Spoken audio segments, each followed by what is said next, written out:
খবর 24 সাথে আপনাকে স্বাগত। নতুন নতুন খবর জানার জন্য আমাদের চ্যানেলে চোখ রাখুন। নমস্কার, খবর 24 আপনাদের স্বাগত।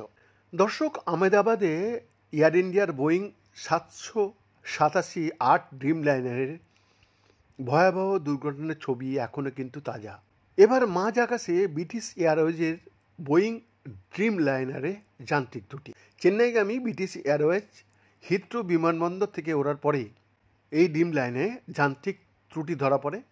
কোনো রকম ঝুঁকি না নিয়ে তড়িঘড়ি হিথ্রো বিমানবন্দরেই বিমানটিকে অবতরণ করানো হয়। এক বিবৃতিতে ব্রিটিশ এয়ারওয়েজ জানিয়েছে, টেকনিক্যাল ইস্যুর কথা জানতে পারার পর সতর্কতামূলক ব্যবস্থা হিসাবে বিমানটিকে হিথ্রো বিমানবন্দরেই ফিরিয়ে আনা হয়েছে। বিমানটি নিরাপদেই অবতরণ করেছে। যাত্রী ও বিমান কর্মীরা প্রত্যেকেই নিরাপদে রয়েছেন।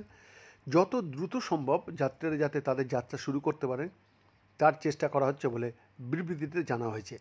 আরও জানা গিয়েছে, এদিন নির্ধারিত সময়ের চেয়ে 36 মিনিট পরে ছেড়েছিল বোয়িং 787-8 ড্রিম লাইনার। মাঝ আকাশ থেকে ফের হিথ্রো বিমানবন্দরে ফিরে আসার আগে আকাশে একাধিক চক্র কেটেছে এই বিমানটি। জানা গিয়েছে, হিথ্রোর বিমানবন্দর থেকে ওড়ার পরই বিমানের ফ্ল্যাপে বড়সড় ত্রুটি ধরা পড়ে। দুর্ঘটনা ঠেকাতে আকাশে জ্বালানি ফেলতে বাধ্য হয় বিমানটি। এর আগে গত 12 জুন এয়ার ইন্ডিয়ার বোয়িং 787-8 ড্রিম লাইনার আহমেদাবাদে ভেঙে পড়েছিল। উড়ানের কয়েক মুহূর্তের মধ্যেই ভেঙে পড়ে সেই বিমানটি। বিমানে 242 জন যাত্রী এবং ক্রু পাইলট মিলে ছিলেন।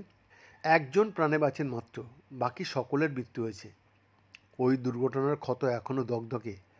এই অবস্থায় ব্রিটিশ এয়ারওয়েজের বোয়িং 787 ড্রিম লাইনের যান্ত্রিক ত্রুটি ধরা পড়ার পর এই বিমানগুলির সুরক্ষা ব্যবস্থা নিয়ে প্রশ্ন কিন্তু উঠে গেছে। বৈদ্যনাথ দাসের রিপোর্ট, খবর 24।